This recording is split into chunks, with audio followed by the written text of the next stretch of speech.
अस्सलामुअलैकुम। मैं आप सबका भाई, आप सबका दोस्त अदनान ख़मर। मैं आप सबका शुक्रगुज़ार हूँ कि आप सब ने मेरी पहले वाली वीडियो भारत माता की जय और मुसलमान को बहुत पसंद किया, मेरी हिम्मत अफजाई की और उसे ज़्यादा से ज़्यादा शेयर किया। बहुत बहुत शुक्रिया आप लोगों का।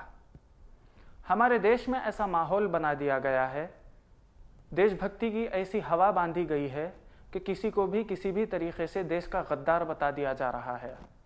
सर्जिकल स्ट्राइक्स हुए, इंडिया और पाकिस्तान के ताल्लुकात और ख़राब हो गए, हमारे मुल्क के जवानों को सरहद पार शहीद कर दिया गया, लेकिन यहाँ पर दोनों भी मुल्कों के मीडिया और पॉलिटिशियंस का गंदा घिनौना खेल देखने को मिल रहा है।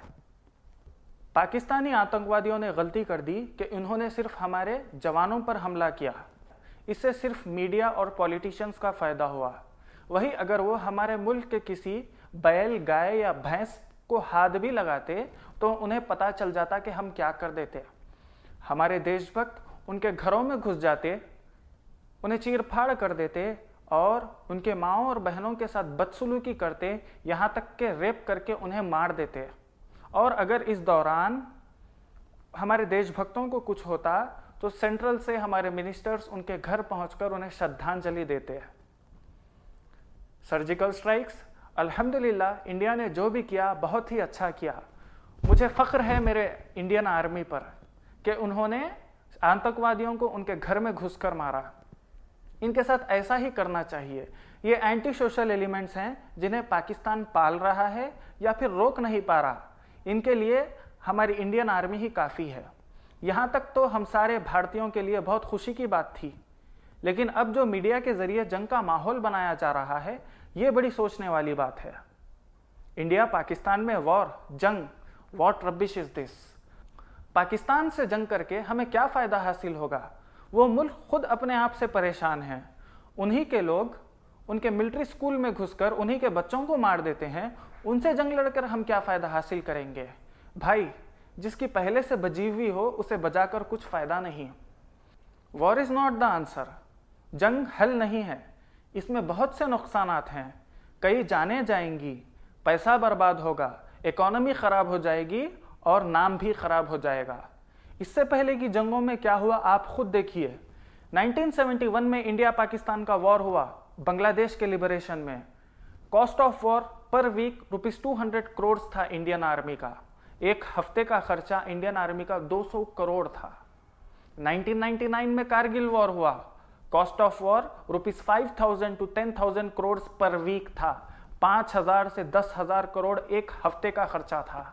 और अगर आज इंडिया पाकिस्तान का वॉर होगा, cost of war ₹5,000 per day होगा।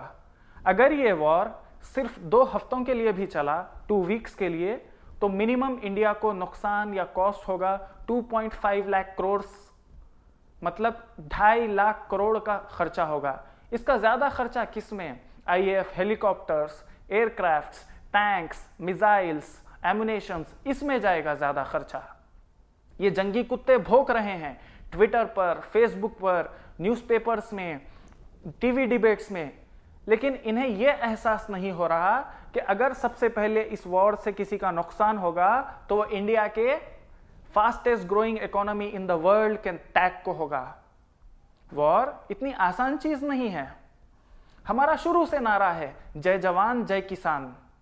ये पॉलिटिशियंस और मीडिया वालों के बातों में आकर हमारे जवानों और किसानों के जिंदगी बर्बाद मत कीजिए। मैं तो कहता हूं दोनों मुल्कों के मीडिया और पॉलिटिशियंस को एक रूम में बंद कर दिया जाए, लड़ लेने छोड़ दिया जाए, फिर देखते हैं कौन जीतेंगे। इनकी वजह से एक आम आदमी की जिंदगी परेशान होकर है। एक किसान का बेटा जवान बनता है, यहां पर किसानों की जिंदगी ही सही नहीं है तो जवान की जय कहां से होगी?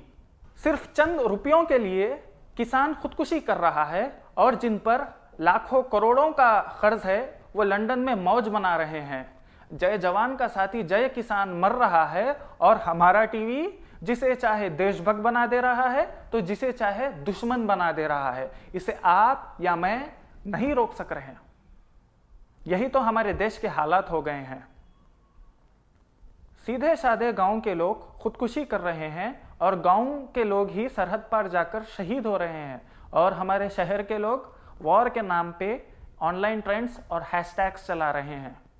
मोदी जी के नज़र में यह कैसे लाया जाए कि हमारी असल जंग गरीबी और भुखमरी से है, हमें हमारा लिटरेसी रेट बढ़ाना है, माल न्यूट्रिशन से कई बच्चों की मौत हो रही है। पाकिस्तान के हालात भी ऐसे हैं, बल्कि इससे बदतर है पाकिस्तान के हालात। वॉर, जंग हल बिल्कुल भी नहीं है।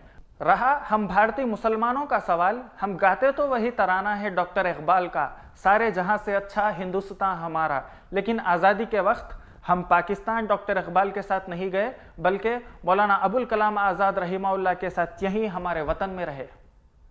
ये हमारा वतन है, यहाँ से हमें कोई इंशाल्लाह नहीं निकाल सकता। अल्लाह ताला ने कुरान में कई मर्तबा कहा है कि वो इस ज़मीन पर फितना मचाने वाले लोगों को बिल्कुल भी पसंद नहीं करता। इस्लाम भी कहता है एक इंसान किसी का कत्ल करता है तो गोया उसने सारी इंसानियत का कत्ल कर दिया, और अगर एक इंसान किसी की जान बचाता है तो गोया उसने सारी इंसानियत की जान बचा ली। सारे आतंकवादियों के साथ ऐसा ही करना चाहिए जो भी किया जा रहा है। इंडिया पाकिस्तान वॉर से एफडीआई पर भी बहुत बड़ा इफेक्ट होगा। आज डॉलर रेट 66 to 67 रुपीस है, अगर वॉर हो गया ₹100 हो जाएगा डॉलर रेट। कोई आम बात नहीं है, ये कोई इंडिया पाकिस्तान का वॉर काउंटर स्ट्राइक गेम की तरह नहीं है, जब चाहा जैसे चाहा खेल लिया। नहीं भाई, बहुत सी चीज़ों को देखना पड़ता है।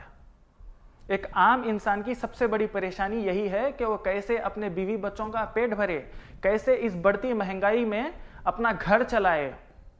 हमें हमारे मसाइल को हल करना है। कश्मीर जल रहा है, वहाँ के मासूम बच्चे, बूढ़े, औरतें परेशान हैं, हमें उनकी परेशानी दूर करनी है। नौजवान बेरोजगारी से परेशान हो चुके हैं, उनकी परेशानी को दूर करनी चाहिए। मूल निवासी भाई SC, ST, OBC, माइनॉरिटीज जुल्म का शिकार है, अत्याचार का शिकार है, हमें उनके जुल्म के खिलाफ आवाज़ उठानी चाहिए। गरीबी भुखमरी के खिलाफ आवाज़ उठानी चाहिए। भाई असल में क्या है बोले तो उत्तर प्रदेश के इलेक्शंस आने वाले हैं, बाबरी मस्जिद का इशू उठा नहीं सकते, लिहाजा ऐसे तमाशे किए जा रहे हैं। मैं अदनान कमर, द मैगज़ीन स्टूडियोज़ हैदराबाद से। जय जवान जय किसान, मेरा भारत महान। अगर ये वीडियो आपको अच्छा लगे तो दूसरों के साथ भी शेयर कीजिए। शुक्रिया।